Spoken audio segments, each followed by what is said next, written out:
Hi, I wanted to welcome you all to our 14th art forum for Instagram artists. Peter Anderson and I, we've been doing this for the past 15 or 16 months.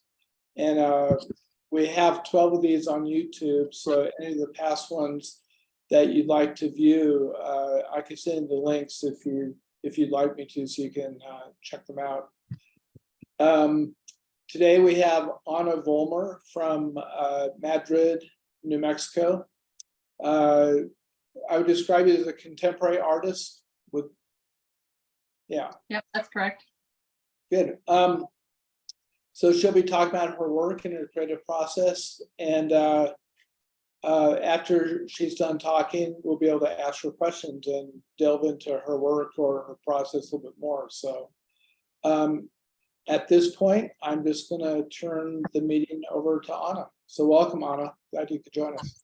Thank you. Yeah, so I was just going to talk a little bit about myself first, where I'm from, and some of the way I see things, because it's important to the work that I do now. So I'm from Washington State originally, and I've lived all over Washington State. I've actually lived in 7 states in the US. I've moved around a lot. And that has changed the way I view my work, seeing the different landscapes. So my mother was an artist. So to me, art is my first language. It's kind of how I learned to see the world and interpret the world.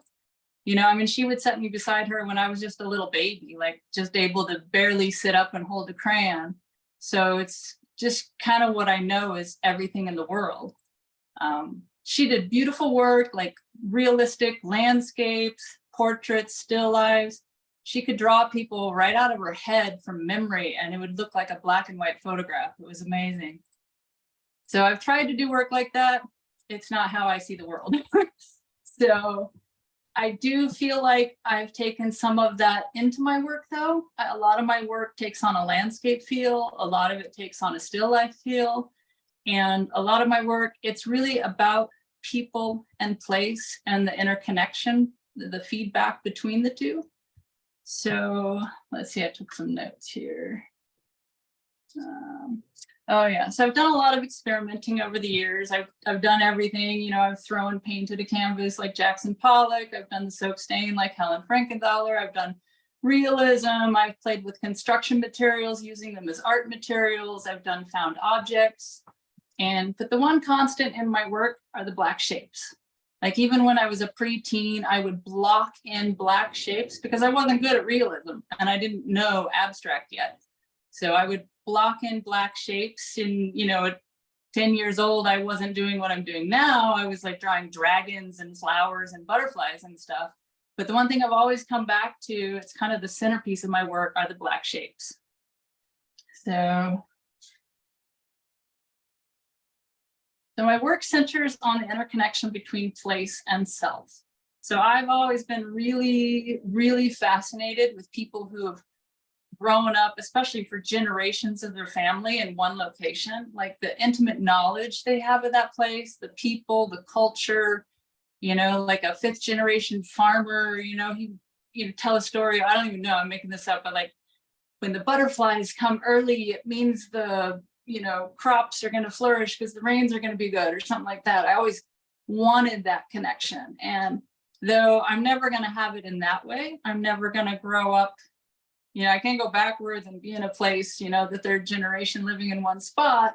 I've kind of traveled a lot and moved a lot. And I feel like I've gained that perspective kind of on a larger scale overall. Like I've lived in 7 states. I'm very active in the outdoors. I've walked from Mexico to Canada twice, once on the Pacific Crest Trail, once on the Continental Divide Trail. I've climbed all the US state high points except for Denali in Alaska.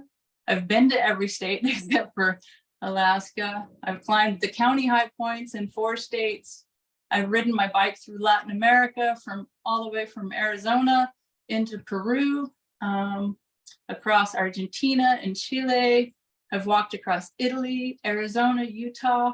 So I feel like, and most of what I'm interested in is the landscape and the environment, but you meet a lot of people.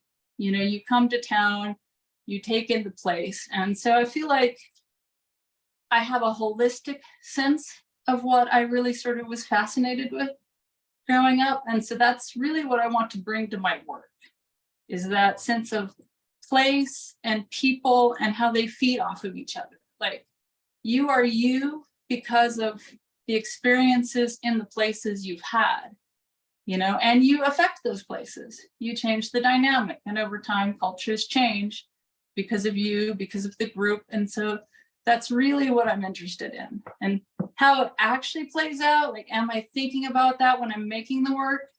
Sometimes, you know, I mean, when I'm making the work, I'm really caught up in the shapes and the lines and the details. But when I step back and try to piece it all together, that's what I'm going for, that sense of place.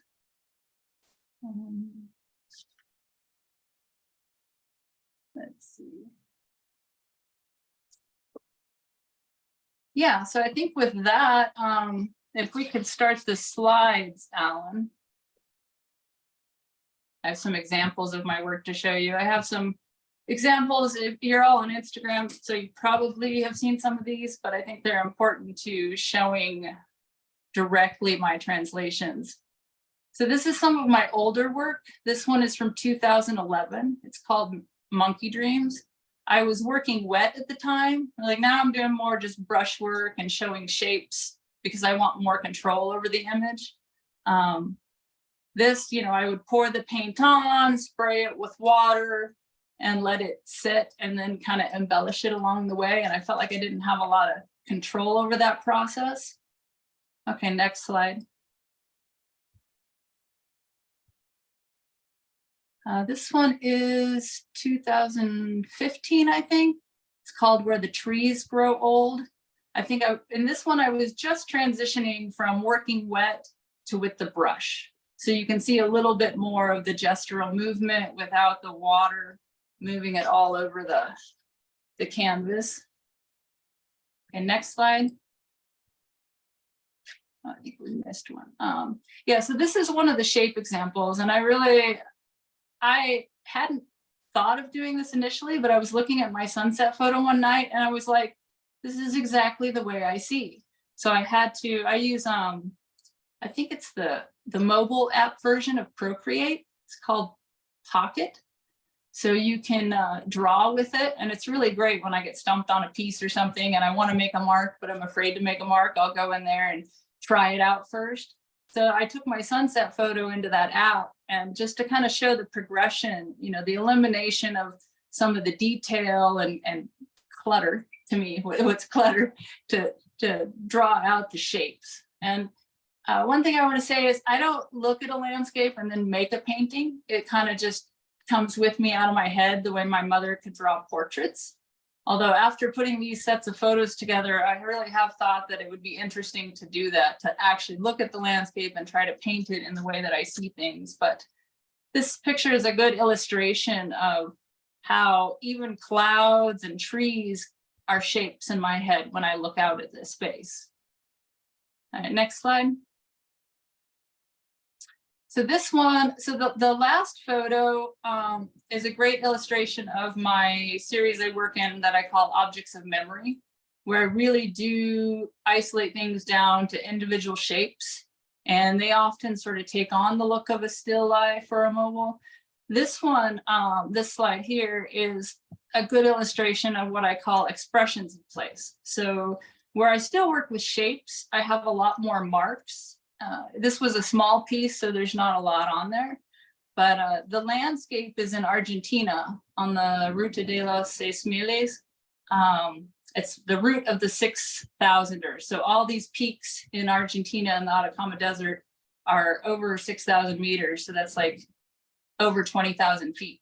And it's a really barren landscape. It's really just stunning. It's like a moonscape. There were lots of vicuña, which are like, they kind of look like a cross between a deer and a camel. Not a lot of vegetation, but lots of rocks and pinks and blacks. And so I took paper with me, and on the upper left there, you can see I'm holding like an 8-inch piece of paper. And so that's the roughed in sketch. the bottom right-hand corner is after I brought it home and finished it up, and I mounted it on cradled panel so it's flat and I have a way to show it. All right, next slide. So this is my Expressions of Place series, and this one I did last year. I call it The Heaven of My Earth, and I'm really affected by the seasons, the colors. I look at the sky a lot. I always watch the sunrise and the sunset. And when we get a lot of rain, the skies turn pink, like every single night. It's really phenomenal. I have pictures and pictures and pictures of like hot pink skies and pale pink skies. And so a lot of my paintings in those seasons turn out to be pink. And you can see I still have the shapes, but there's a lot more expressionistic marks. It fills up the page a little more. And at least for me, I get the sense of a landscape or sunset, sunrise, some feeling. And I'm not trying to paint the landscape. What I'm really trying to capture is what it feels like. Like, what is that experience we have in a landscape? Not so much the actual shape of the tree or anything like that. But yeah, what it feels like. Next slide. So this is my Desert is Blue and Gold. This one's a little older. It's from 2019. You can, in the middle, this one really looks like a landscape to me. You've got the sort of pale sunlight there, and you can almost see the glint of the sun going down. The inspiration for it, though, is in the desert here, in the dry seasons, all the grass turns a pale yellow. And I love that. I stare at the grass for hours. It moves in the wind, it sits there, it has a little blossom. We have large patches of grass here, which are taller than when I was in Arizona, and they really just dance around. And then the sky. So the blues are usually representative of the sky for me.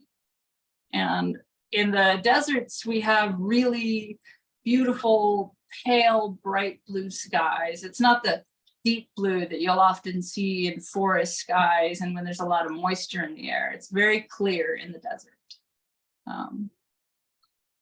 Okay, next slide.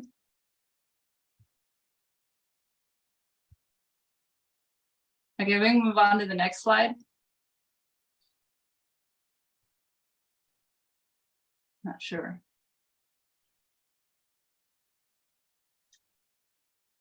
Oh, there we go. This one is also from 2019. It's called Stories on the Wind. So both where I lived in Arizona and where I'm at in New Mexico now, there's a lot of wind. Sometimes it feels playful, sometimes it feels soothing, cooling, but it's ever present, sort of, it's a personality in the deserts that I've lived in. So often that enters the titles or some of the inspiration for the movement and the marks that I do. This piece itself was part of a collection of pieces I did after my brother died. So all of the work, I think this was the only good work that came out of it. All of the works I did then, they were all very pale blue, much paler than this one, sort of translucent.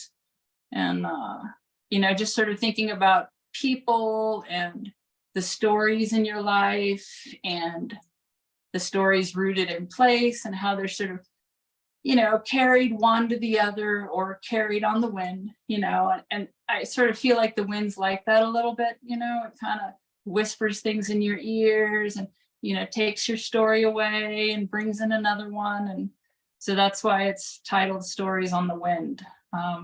Words, I get words stuck in my head when I'm working, and a lot of times there's a whole poem with that, and it really is the inspiration for my work. It's hard to let go of that. But I don't often work, you know, a lot of artists work in a series, say they'll do 10 or 20 paintings, and they kind of look like a version of themselves. So like all 20 paintings are yellow with one black mark just on a different place on a canvas or something like that. And I can't really do that because my work is so rooted in a poem or a set of words that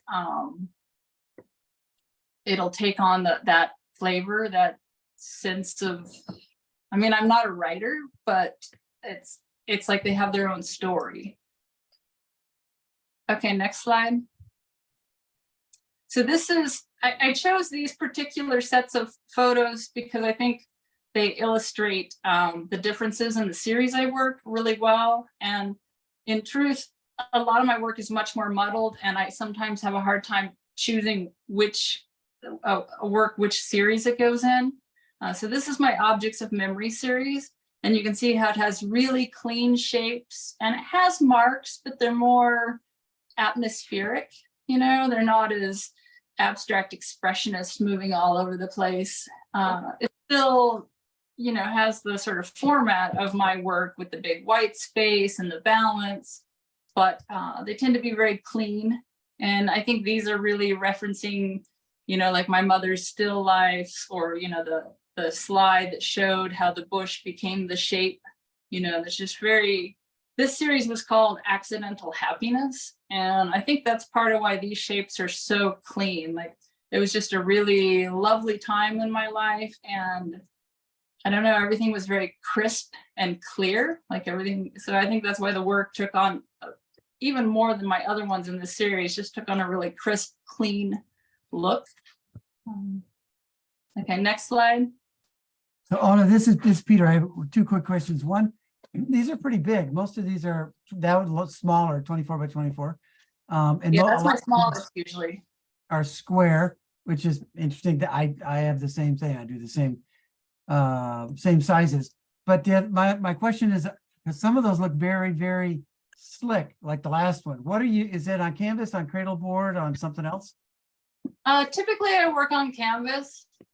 Small works I sometimes work on cradled panel, but the texture's different. Like with my Expressions of Place series especially, I have a bunch of different techniques. So I don't really like gooey paint. Like I don't know, I find it upsetting when it's sticky. So a lot of my process, even though I don't do the poured paint, I work wet. Like I will brush it on almost like a watercolor and then let it dry. So the canvas will kind of absorb that better and without it spreading out.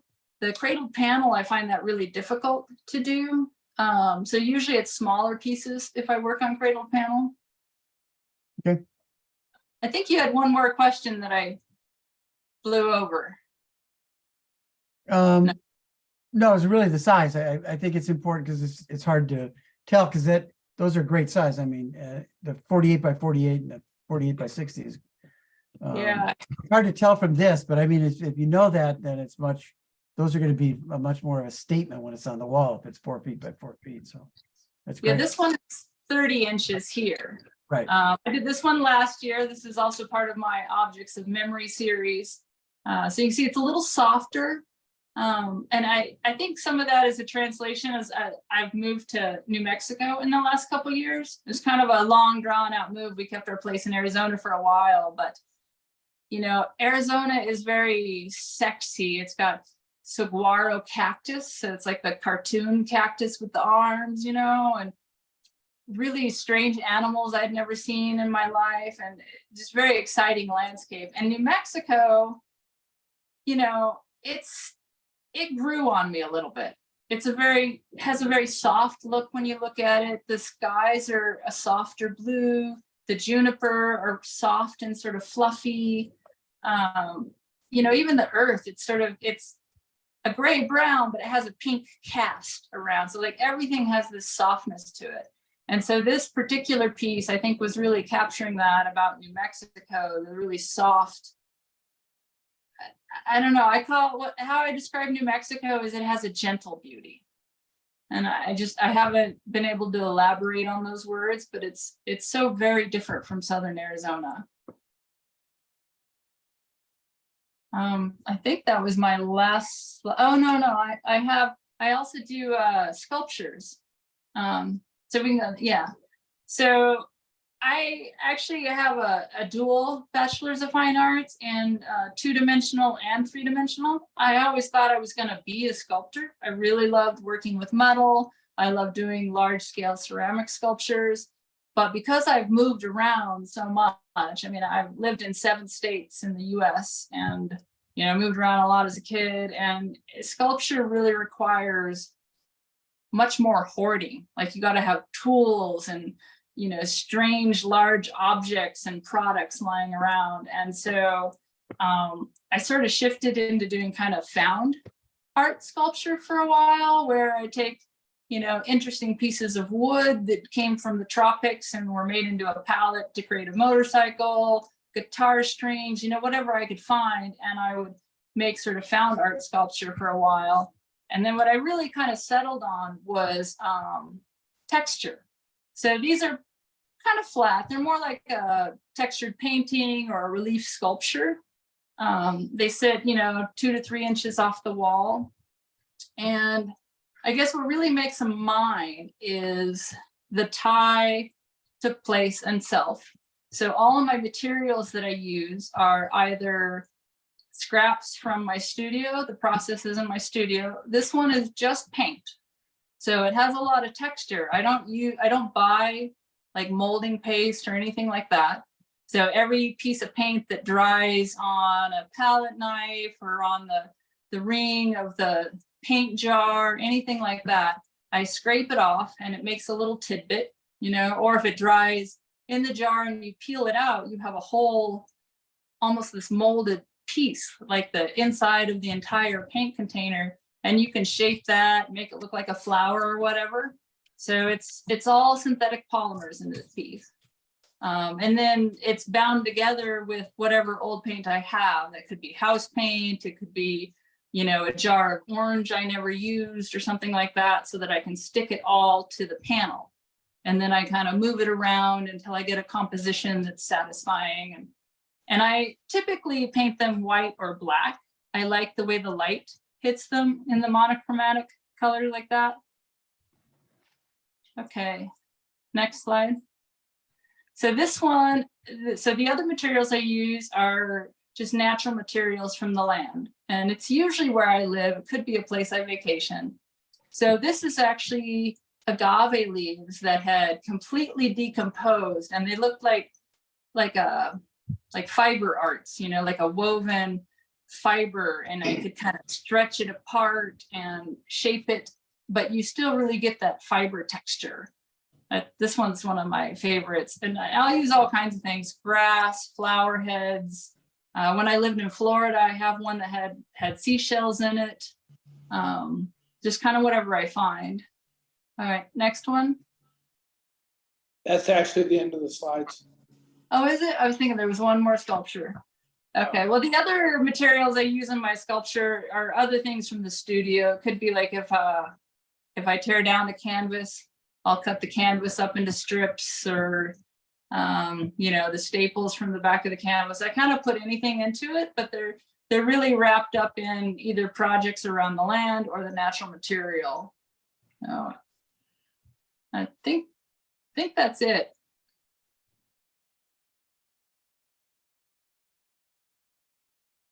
Well, that's great.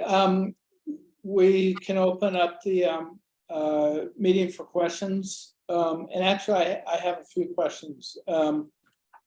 I might have missed this, but you talked about you got a degree. So where was it that you went to school?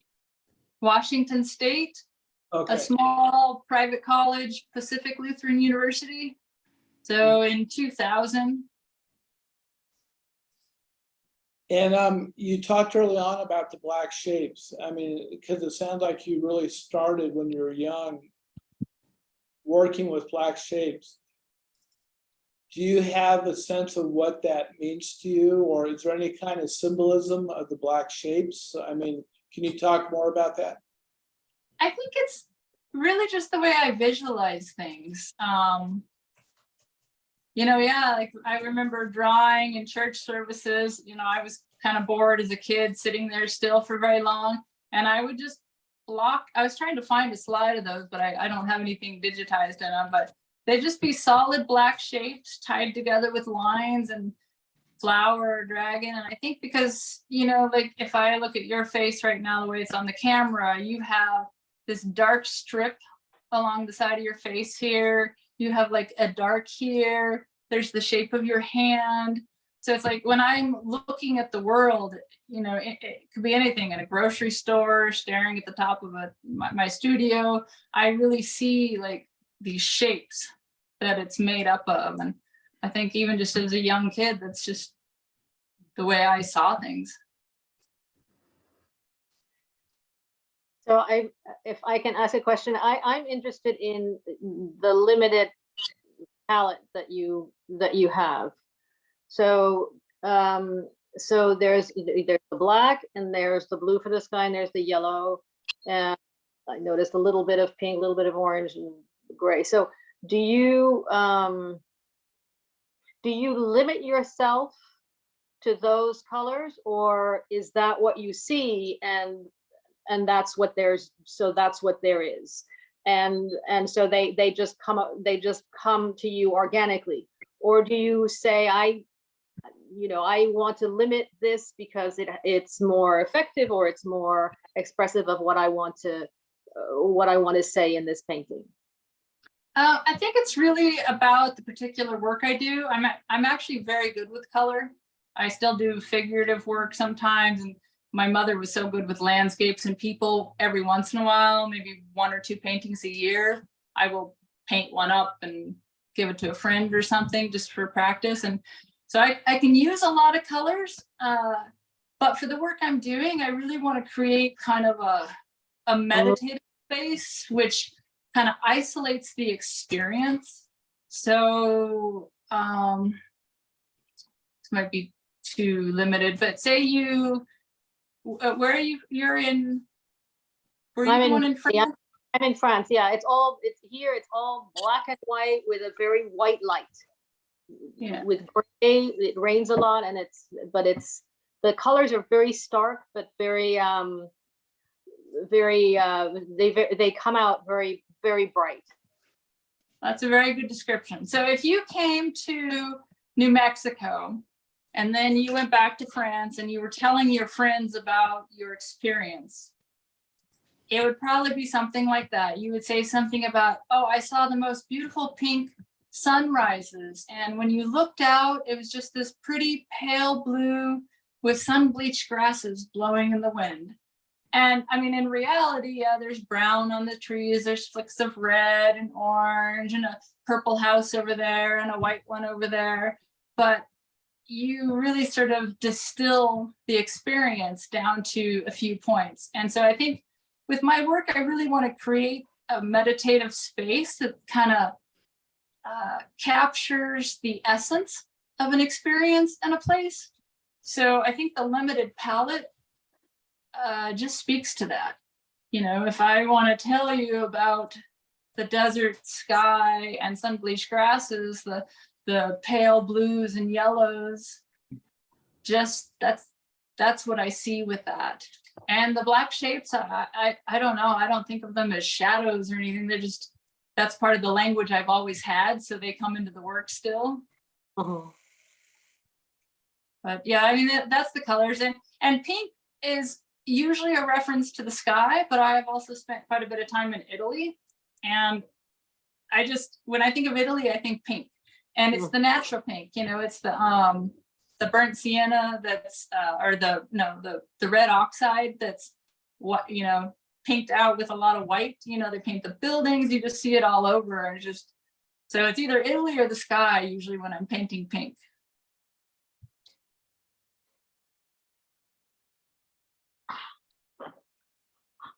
You know, also, I wanted to ask you, I thought it was really fascinating. I mean, all the walking and biking trips that you've done. It's like, I think that's amazing. You could probably write a book about that, you know.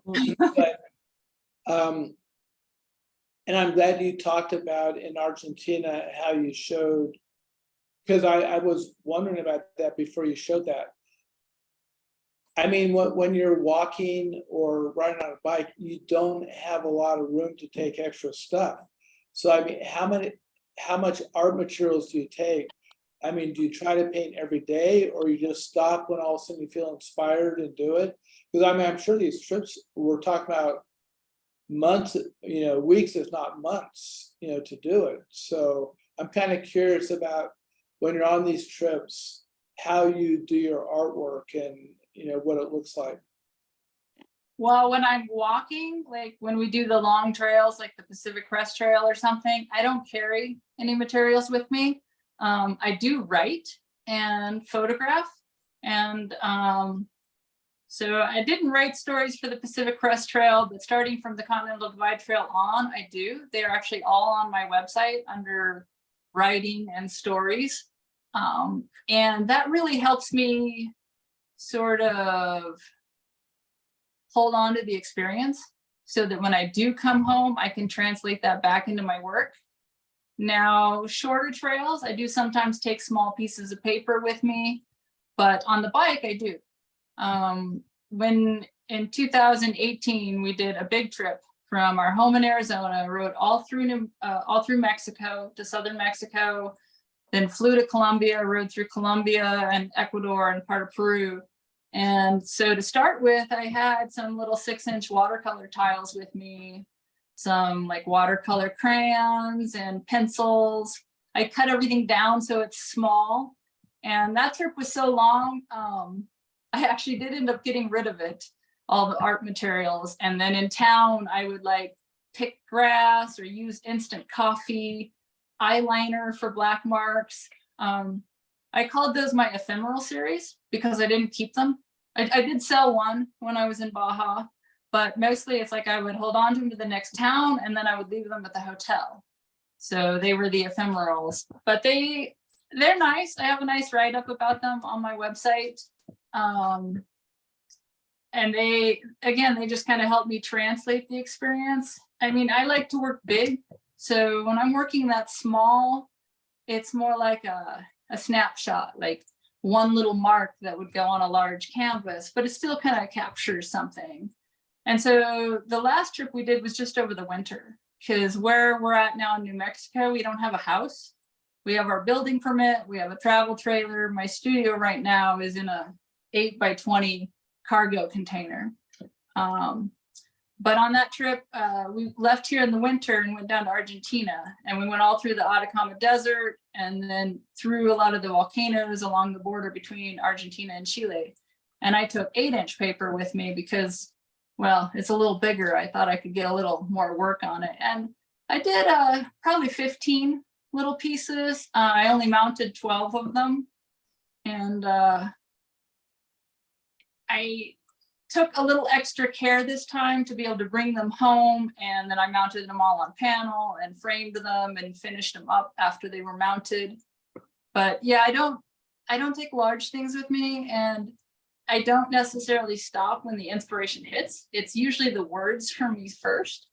So I might stop my bike and write down some words, because that's really one of the first parts of the inspiration for my work, because that will key me into whatever I'm thinking about this experience or the visuals that I'm seeing.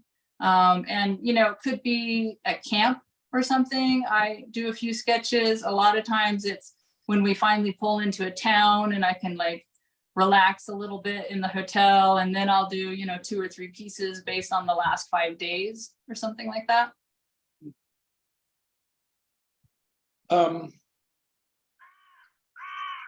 Also, so your website, is it onnavoellmer.com or is it something else? It's onnavoellmer.com, yeah. Okay. And also, I mean, looking at your pieces, you have a lot of white or empty canvas in your pieces. I'm always curious about this. I mean, a lot of artists, they fill up the canvas with paint. So it's like when you're doing the work that you're doing in the style you're doing, how do you know when you're done? I mean, is it like really intuitive? Is it a very clear stopping point for you, or is it something you have to sit with for a while and come back to? I'm curious about that also. Kind of a little bit of both. I do have to sit with them sometimes, like if I feel they're not finished, but I'm not sure why. It takes a little while to, figure out what I'm looking for. The white, I actually do fill in the whole canvas. I mean, the white gets painted over so many times because a lot of times I paint a lot more. And with this work, if I get too much on there, it kind of causes me anxiety, like it's crowded, claustrophobic. And so I'll be like, oh, okay, what it really needs is not another mark. It needs more white to balance the large shape on the left or something like that. So yeah, there's usually, not always, but 99% of the time, there's usually many, many layers of stuff that's been painted out before you get to the final white space on the canvas. Yeah, I find it interesting because what you just said, the way you described your lifestyle, actually your work is kind of a reflection of your lifestyle because it seems very simple, and not complicated, or there's not a lot of stuff in your life. So it's kind of interesting that your artwork is, in my mind, my impression is that it's parallel to the way you live your life. I mean, does that sound accurate? It probably is, yeah. That I'm guessing has something to do with my childhood and growing up. I moved a lot, so I wasn't always able to keep things I wanted. My mother also grew up very poor, after the Depression, and like just really, really poor, and was never able to have stuff. So as she got older and less able to take care of things, she sort of hoarded things and just lots of clutter, broken chairs, magazines, things around. And I think in my late teens, I had a real reaction to that. And I liked living simply. I didn't like having a lot of furniture or a lot of stuff. And then I think, like hiking these long trails where you live for 6 months in the woods and you just have a backpack, you get really used to not needing a lot, that everything around you is already enough. And I think that's why, my work, I have done white paintings in my older work, but it was really after hiking the long trails that there was just a lot of elimination in my work and bringing it down to, I don't know, I guess what I really think is important, simplifying it. Yeah, Peter, I have a couple of questions. So one, I really love your work. It's great. And it really, there's lots of similarities with it, although the end product is not the same, because I'm really all about landscapes. And the series I'm working on is, I call it the Atlas of Memories, which is maps as memories. And what happens to me, and I'm wondering if it ever happens to you, is I don't ever start out with anything in mind, but as I go along, it starts to remind me of someplace, or I'll get it done and I'll go, that reminds me of Thailand. So I have this whole series of but it doesn't come to me until I've looked at it. And I think maybe subconsciously, or your mind just does. So I'm wondering, yours is much simpler than mine, but because it has this calligraphic aspect to it that I see. And does that happen to you, or do you have it in mind? Oh, I remember being in Big Sur, so I'm gonna do something to remind me of that, or how does that work? I think a little of both. I mean, definitely say I come home from travels and I start painting, and it's really obvious, immediately that this is, some extension of the stuff I was seeing. And then other times, like the slide I showed with the 4 pictures in the Atacama Desert in Argentina, I actually put that together well after the fact. I did the little pieces I did all through Argentina and Chile. They're really kind of a mishmash of all the different environments. And I was like, oh, this one looks like those rocks. And I do remember that I did it there. But then I was looking at my photos and it almost looks like I painted it from the photo. Like that little black shape is that rock there. And that little pink smear is the rock with the grass that grew in the dirt there. So yeah, I mean, after the fact, I definitely, look at it and go, aha, that's that place. Have you, the other thing, question I had was, because I use Procreate a lot, for the, in a similar way that you do.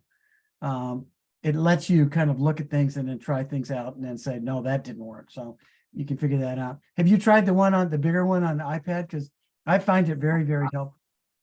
I've just used the one on the phone. It actually gets me into trouble sometimes because sometimes it looks really good, you know, what I draw on the phone, and then I try to do it in the canvas and I'm like, that is not the same at all. But it does really help me see things in a different way, because I can take the same, you know, sort of stenciled out part of my work and try 20 different things on it. And otherwise you would have to paint 20 different canvases.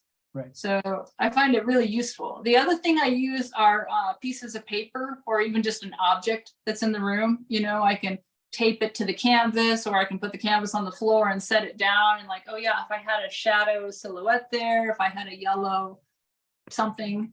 So those two things I use a lot if I get stumped on a canvas. Yeah, I do that too. You know who, you probably do, is the first guy to really do that was David Hockney.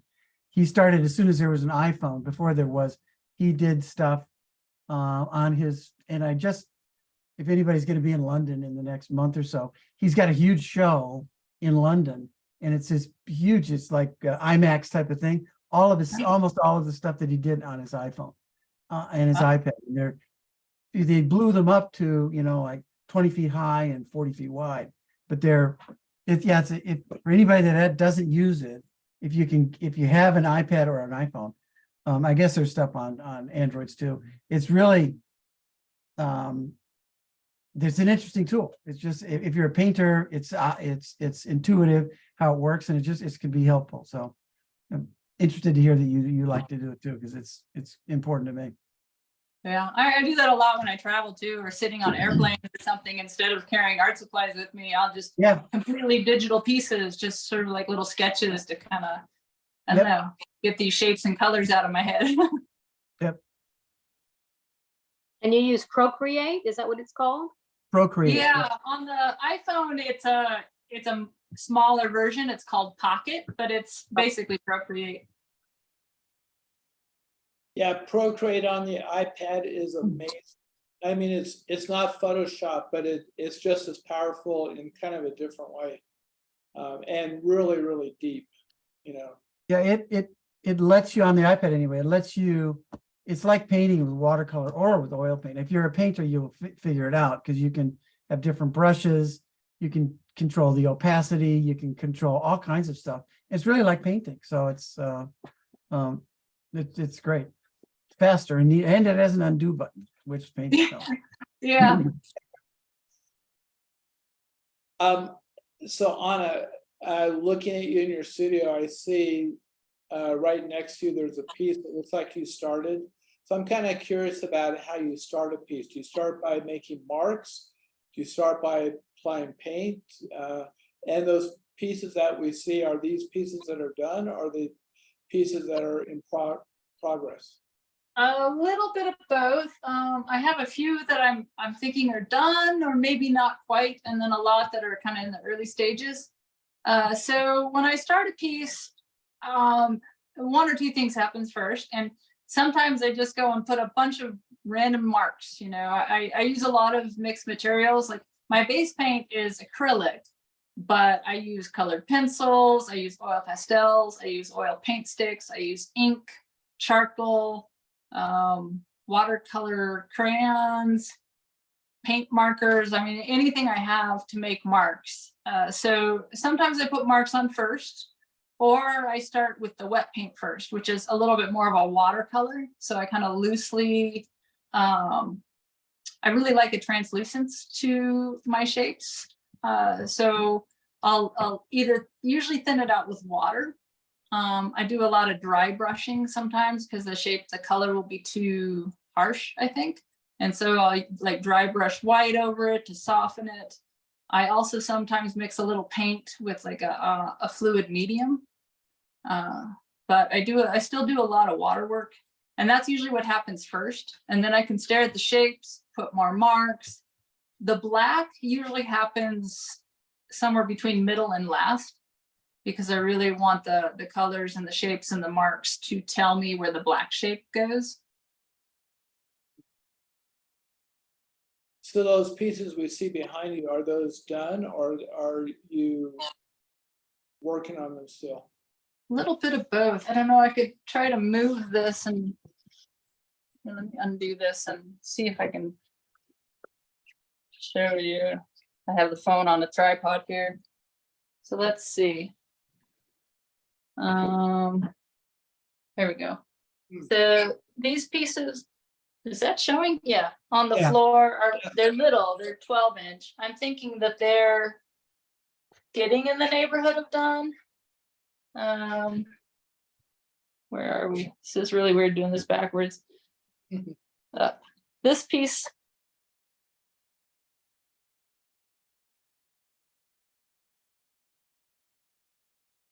Oh, this is like trying to braid my hair. It's about halfway done, you know, need some larger shapes. And then these ones, I really like the way they are now. And they're really painting it back and painting it back out. It just sort of happened. So I'm thinking they might be done. I don't know how well that's showing up. And here's the rest of my studio. Wait, can you see that?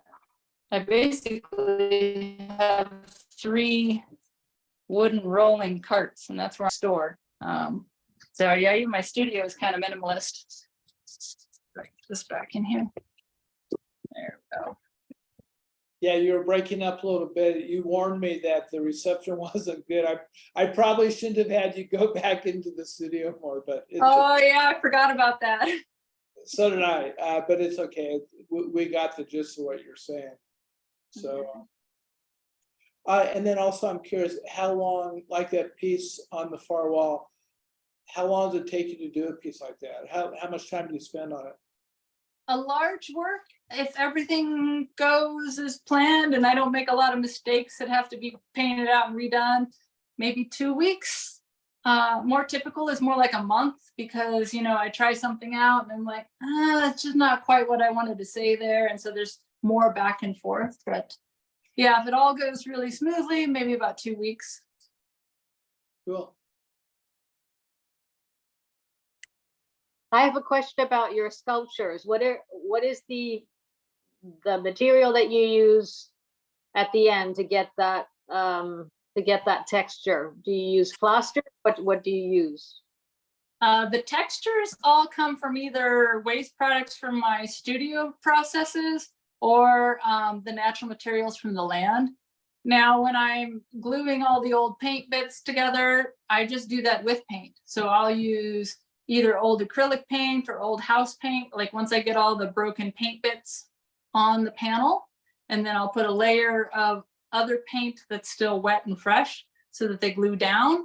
And I just build it up like that. The white one is just white paint on top of all those organic materials. That was the black piece. The white piece. White one.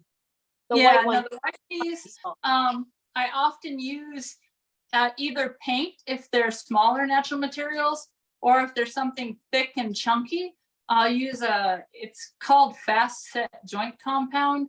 Right. It hardens up a lot. It's kind of like a plaster, but it also has plastic binders in it. So it's more durable, I think, over time than a plaster. So I'll use that, but watered down more than you would normally use it so that I can get it into all the cracks and crevices without losing that texture.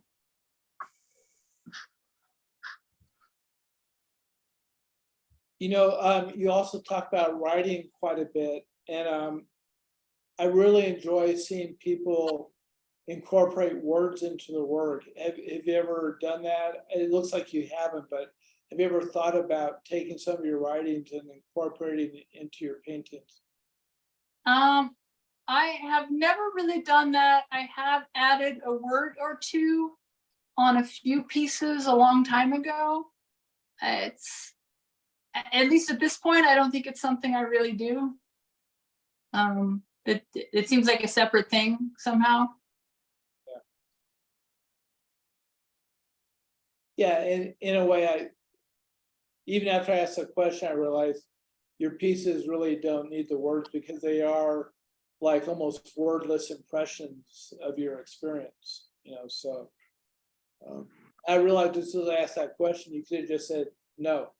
I was trying to elaborate a little bit because it's an interesting thought, and I love it when people do, but I don't think it works as well with my work, or I don't know, I don't find that.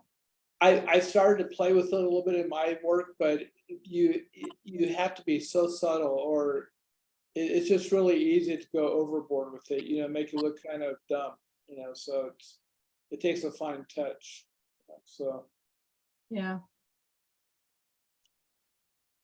Could I ask you, Go ahead, please. could I ask you how you use photography? You were talking, I mean, and sometimes on your long trips, you have only a camera and you write and take photos. And then how do you use those photos in your work? Or is it just that you're recording what you've seen and then? Yeah, I don't use the photos in my work. They're just a different way for me to capture the experience. But I do write blogs, which are all on the website. Okay. And I'll put them in the blog. And, you know, my blogs have a little bit of the blah, blah, blah, and then we did this and then we did that. But they tend to be more, a little bit more poetic and kind of dive deeper into self on like specifically my experience and what I was feeling at the time. And then the photos just sort of show the place. And that helps me to kind of just, you know, get it down so that I can go back after we come back and process that experience. And then, you know, through that, I can kind of have a little more to bring to my work, you know, because a lot of times you forget this thought you had or this really special thing you saw. And so by putting it in the blog, it kind of just helps me keep it so that I can bring it to my work. Mhm. Do you find, oh, can I, Sorry, go ahead. do you find that the desert is the landscape that kind of speaks to you the most? Did you end up in Arizona and New Mexico on purpose? Because I'm on the East Coast and it's very chaotic here. There's just a lot of trees and green and stuff that just kind of grows everywhere. And I wonder if you've tried that kind of landscape as well, or if you just prefer the desert. So I grew up in you know, Washington State, which is like big trees and big mountains. So if you say mountain, I see a volcano, you know, like a pyramidal. And if you say tree, I see a big evergreen. Now, I did live in Maryland for 6 years. Mhm. And I totally get what you're saying about the chaos. I've also spent 2 months hiking on the Appalachian Trail in Maine and New Hampshire, and there is no sky. It's all trees, but with a very interesting pale green light. And so I did have more green in my work when I lived in Maryland. But yeah, just the culture, the traffic, the noise, so many people, and then just the trees are phenomenal. But yeah, you get a sense of crowding for me and claustrophobic feelings. So we moved to Arizona almost randomly because I'm from, you know, Washington. I loved Oregon. I've lived in Nevada. We were going to move to Oregon. And then the last minute, I was like, hey, what about Tucson? It's the most different place that I've ever seen, you know, with weird cactus and weird animals, and there's big open skies and, you know, mountains we could climb. And now I don't think I could ever not live in a desert, because if you start to live in the desert, I don't know, it just grabs you. It really speaks to me. And I love the open space. You know, sometimes maybe I think I was a cat in a past life or something, because I love a perch. I love being able to look out and see the world, you know? So yeah, I don't think I could ever not live in a desert again.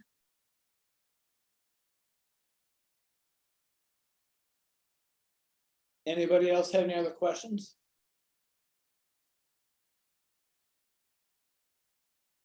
Okay. Well, Onna, thank you so much. I really found this inspiring and love your work, and I appreciate everything you said about it, you know, and so thank you for being here. Thank you for inviting me to this. Great. Yeah, Thank you really very much. great work. Thank you. Okay. Yeah, Thank you. I enjoyed it too, even though I had no questions. I really got a lot out of it. And I've been looking at your website. Yeah, I've been looking at your Instagram. It's really, yeah, I like it. Okay, Well, Thank you. thank you, everybody. Okay, have a good weekend, everybody.